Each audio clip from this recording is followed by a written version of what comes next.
یہ ایران سے آپ زہدان کی حد سے گزریں، کہیں سبز قبر سبز گنبد نظر آئے، پوچھیں کسی ایرانی ڈرائیور سے تو یہی کہے گا کہ یا کسی سید کی قبر ہے یا کسی سید زادی کی قبر ہے۔ زہدان سے لے کر اندلس تک یعنی سپین پرتگال تک تمام دنیا اسلام جہاں بستی تھی ان کے جنگلات سادات کی لاشوں سے پر ہیں۔ میرا جی چاہتا ہے کہ ایک سید زادی کا پہلے تھوڑا سا عرض کر لوں، وہ ہے زہرا کی پوتی، زہرا کی پوتی، موسیٰ کاظم کی بیٹی، امام رضا کی بہن۔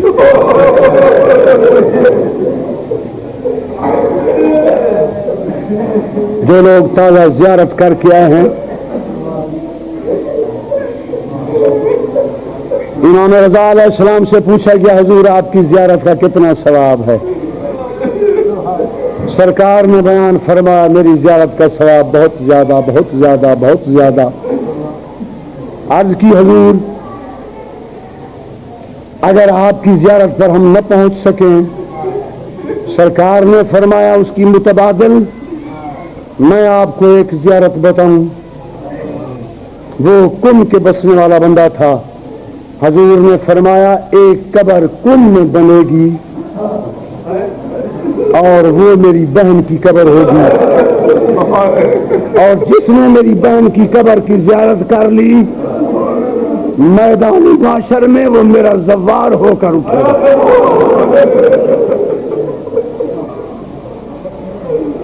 اس سید زادی کے اسلام پر بڑے حقوق ہیں، میں نہیں سمجھ سکتا یہ کیسے مدینے سے آ گئی، کیسے سفر طے کیا۔ عمر بہت کم ہے،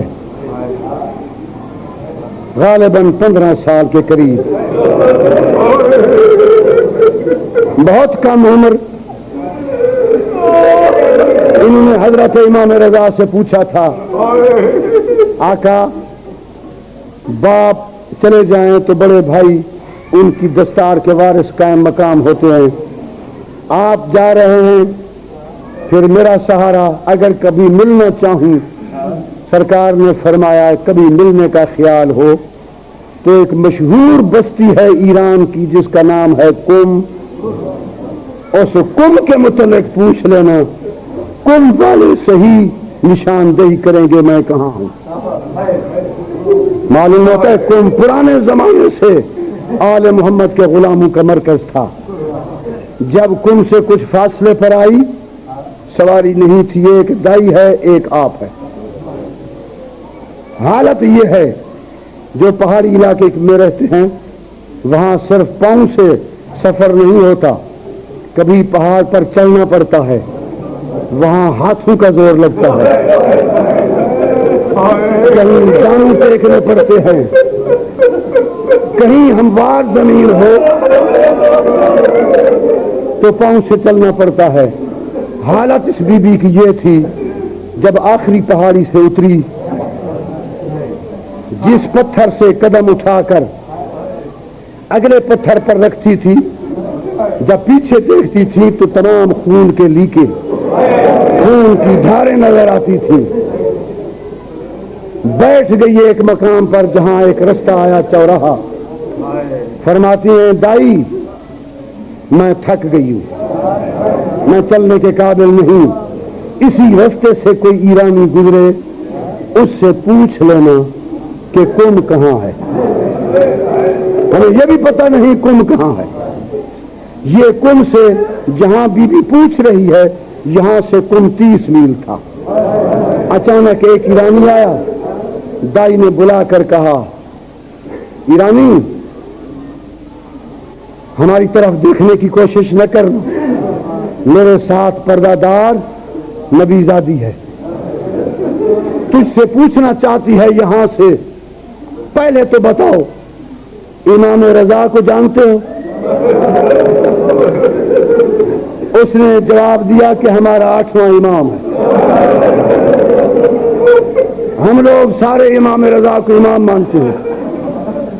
یہ کہتے کہ میرے ساتھ جو پردہ دار ہے اسی امام کی بہن ہے.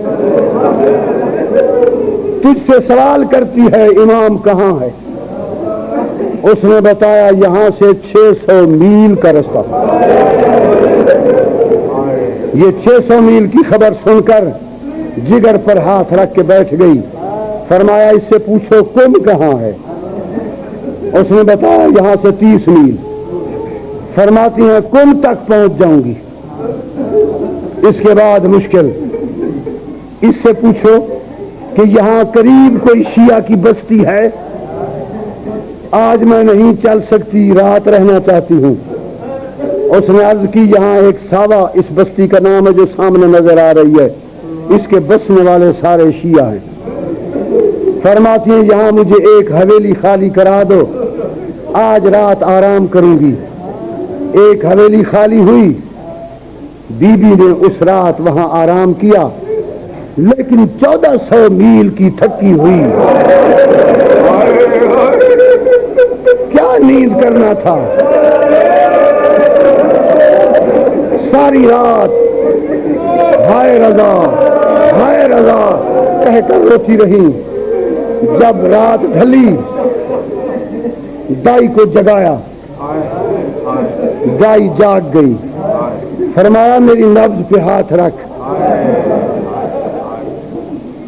مجھے بخار ہے، 1400 میل کا سفر کیا ہے، تھک گئی ہوں، اب تپ میں مبتلا ہوں.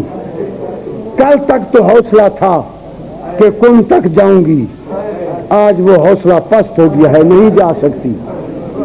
اذان کے بعد نماز پڑھ لینے کے بعد کوئی ادھر سے بندہ گزرے، ان سے پوچھنا ہے تو سارے شیعہ ہمارے اپنے، ان سے پوچھ لینا کوئی مزدور ہے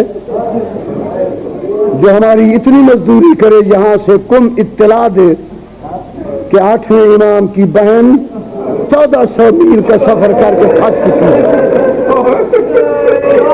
چل نہیں سکتی. وہ کم والے آئیں گے مجھے لے جائیں گے. حضرکم اللہ. وہ کم والے آئیں گے مجھے لے جائیں گے. ایک مزدور آیا، بی بی نے فرمایا اس وقت میرے پاس مزدوری کا پیسہ نہیں، لیکن یہ وعدہ کرتی ہوں کہ بروز قیامت میری دادی زہرا تیری شفاعت کرے. صرف کن والوں کو اطلاع دینی ہے کہ شہزادی 1400 میل سفر کرنے کے بعد تھک چکی ہے، نہیں جا سکتی پیدل، مجھے لے جائیں. کہتا ہے کسے اطلاع دوں؟ فرماتی ہیں وہاں کا نام ور رئیس شیعہ موسیٰ ابن خزرج، اس کو کہہ دینا. اطلاع ہو گئی. موسیٰ نے کن میں اعلان کیا، وہاں سے عورتیں تیار ہوئیں، وہاں سے مرد تیار ہوئے. شام تک سارے پہنچ گئے، عورتیں اندر داخل ہوئیں. دیکھا معصومہ سید زادی بستر علالت پہ ہے، کوئی پاؤں چومتی ہے، کوئی ہاتھ چومتی ہے، کوئی پیشانی چومتی ہے، اور رو کر کہتی ہے ہائے بی بی تیرے 18 بھائی ہیں، اتنے دور و دراز کے سفر میں کاش تیرا بھائی تیرے ہمراہ ہوتا. بی بی نے فرمایا آباد رہو، ہمیں نانے کی امت نے اجاڑ دیا ہے. ایک تنہا اماری پہ بی بی سوار ہوئی.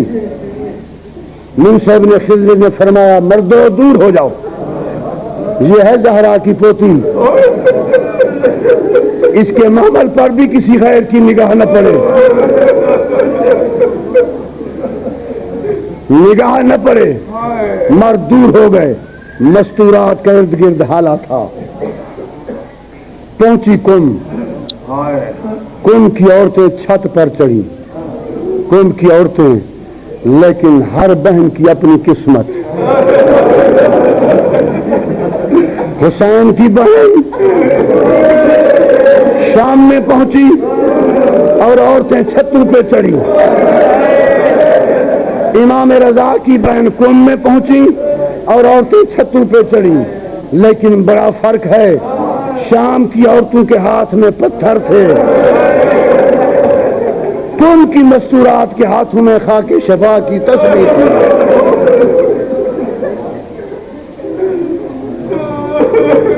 18 راتیں امام زادی نے کم میں گزاری، 19ویں رات تپ تیز ہوا، نبضیں خاموش ہونا شروع ہوئی۔ رات کو معصومہ فرماتی ہیں دائی میں صبح کی نماز اٹھ کر نہیں پڑھ سکوں گی، میری طبیعت ختم ہو گئی، لیکن افسوس کہ بھائی رضا نہ مل سکا، اب میری سفر آخرت کو تیاری ہے، میں اشارے سے نماز پڑھوں گی، میرے اوپر چادر تان دینا، میرے ہاتھ پیر دراز کر لینا، میری آنکھوں پر پٹی باندھ دینا، اور دروازے پر جا کر آنے جانے والے موالیوں سے کہنا کوئی پوچھے اطلاع دے دینا غریب کی بہن مر گئی۔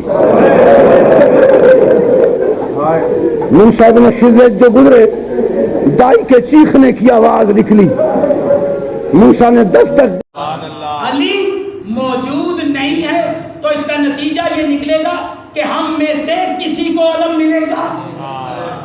ساری رات اصحاب رسول علم کی خواہش کرتے رہے، ساری رات خواہش کرتے رہے، علم نہیں ملا، اسی لیے آج تک علم سے دشمنی ہے۔